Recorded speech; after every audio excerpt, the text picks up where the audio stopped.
Bonjour, c'est Judith des Magies de la Lune et c'est la météo cosmique pour le jeudi 8 septembre. Alors ce jeudi commence avec une moon... commence bien. Ce jeudi commence avec une lune en Verseau. Dans la suite d'hier, donc globalement les énergies lunaires sont celles du Verseau, j'en ai un peu parlé hier. Originalité, individualisme pour le collectif, ce sont de très très grandes aspirations, celles du Verseau. Mais nous avons cet après-midi, entre 14h33 précisément et 6h42 demain, un immense vide de course. Et ça va déstabiliser un petit peu l'ensemble, mais en même temps, c'est un nettoyage, une préparation à la pleine lune, qui est effective le 10 septembre.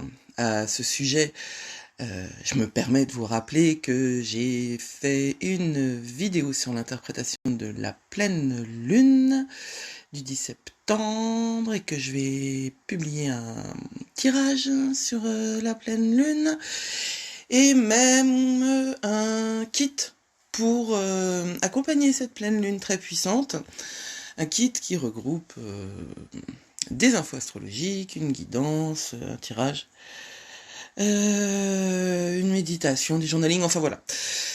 Ça, j'en parle sur les réseaux, genre Facebook. Non, je crois que je l'ai signalé sur Pint aussi. Quoi qu'il en soit, la lune d'aujourd'hui est donc en Verseau un peu comme hier, sauf que évidemment tout ça bouge et que les angles sont beaucoup moins positifs qu'hier parce que nous sommes aujourd'hui avec une lune qui est collée à Saturne et en carré à Uranus.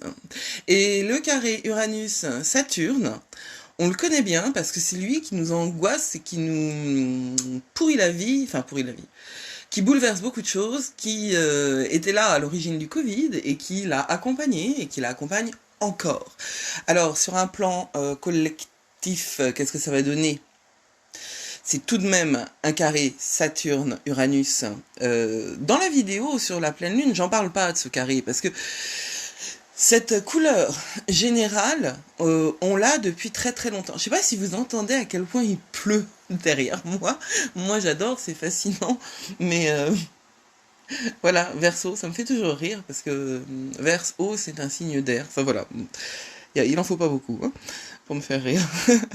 Donc le carré, et puis en plus le carré Uranus-Saturne, en fait j'ai envie de rigoler autour parce que sinon c'est infernal. Cet angle-là, entre le grand perturbateur et Chronos, entre la planète qui nous fait penser autrement, qui refuse les conventions, et les conventions, parce que c'est de ça dont il est question. Le carré Uranus-Saturne, c'est l'opposition, c'est un plan cosmique, interstellaire, la traditionnelle opposition entre les anciens et les modernes. Et c'est quelque chose qu'on voit dans le monde. On voit que Saturne est... comment dire, ceux qui sont à l'intérieur d'un Saturne pas pimpé, le vieux Saturne, le maléfique, la planète telle qu'on l'interprétait avant, c'est ceux qui s'en tiennent à un monde qui ne bouge pas.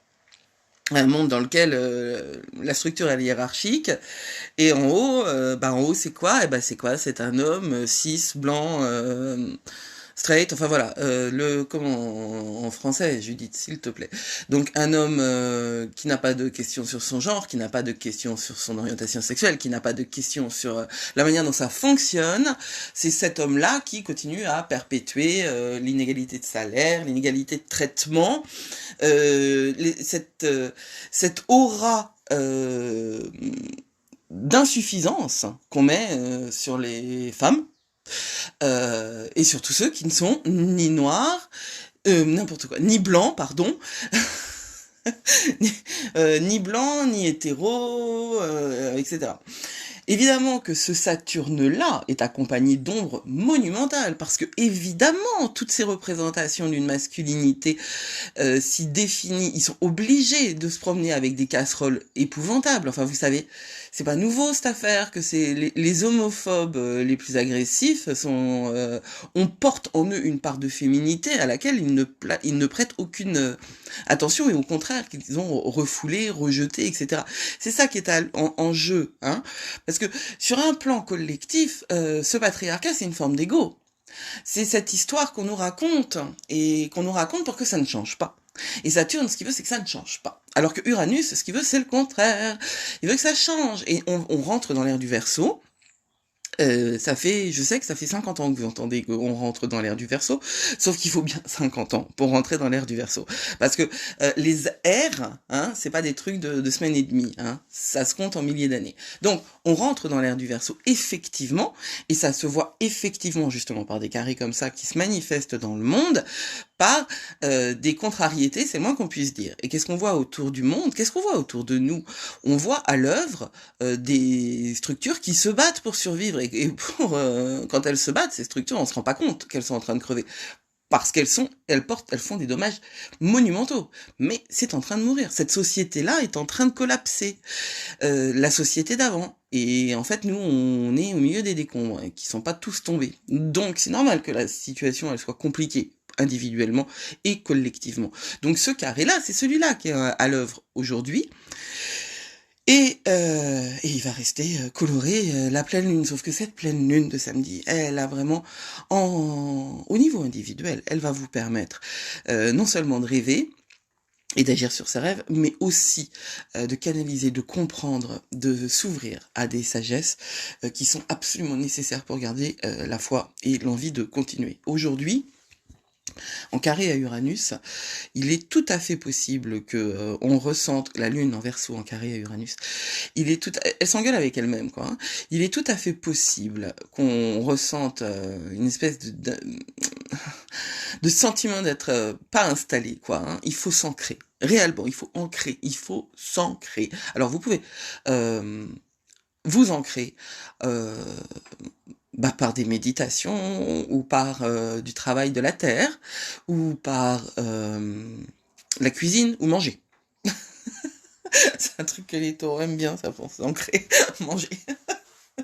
Et il faut faire attention à poser ses émotions, avoir de la paix à l'intérieur de soi, et surtout, essayer de se détacher des attentes des autres, enfin en tout cas de celles qu'on projette, que les autres posent sur nous, parce que souvent les attentes que les autres posent sur nous sont différentes de celles qu'on projette. Mais il est possible qu'on soit aujourd'hui encore plus sensible à la contrainte qu'on l'est d'habitude, et ça c'est spécial dédicace tout moi. Parce que voilà, ça fait partie des choses qui me posent problème.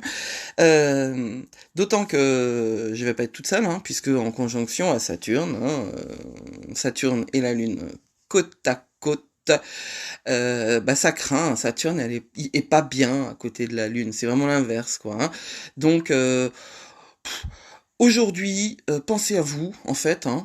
Ce matin, c'est vous la priorité, et cet après-midi, c'est vide de course, donc c'est un temps qui va être un peu de flottement. Si vous ne vous êtes pas assez ancré aujourd'hui, ce matin, cet après-midi, ça risque d'être un peu challenging, et demain matin, c'est la pleine lune en Poisson qui arrive, donc avis de tsunami émotionnel. Ancrez-vous maintenant. Et cet après-midi, essayez de vous reposer, mais un repos, de trouver le temps. Je sais bien que quand on travaille, se reposer, c'est juste illusoire. Et puis même quand on a des enfants, ou même des chats, je sais, si c'est pas dans leur heure de sieste, je veux dire, si vous tombez sur un chat pendant l'heure et demie où il est réveillé, vous pouvez avoir du mal à vous reposer. Mais faites attention à vous, protégez-vous. Vous connaissez les techniques d'ancrage qui vous conviennent, je suppose. Il y a des cristaux pour ça, il y a des herbes pour ça, légales, je pense au truc qu'on boit là. Hein. Il y a des méditation, des pratiques. Et si vous avez des tarots, cet après-midi c'est un bon moment pour aller faire un tour dans vos tarots. Parce que le vide de course, c'est un moment où on est en introspection. Donc on ajoute de l'introspection sur l'introspection, Et parce que le poisson, c'est un signe introverti. Et on se rapproche de la pleine lune. Donc voilà, tsunami, mettez-vous bouée, quoi. Et puis, laissez-vous prendre par la vague. On se verra de l'autre côté. Ben non, vous m'entendrez demain matin, évidemment. Enfin, si vous m'écoutez. Voilà, si ça vous plaît, n'hésitez pas à liker, commenter, partager. C'était Judith pour les magies de la lune. Je vous souhaite une magnifique journée. Prenez soin de vous.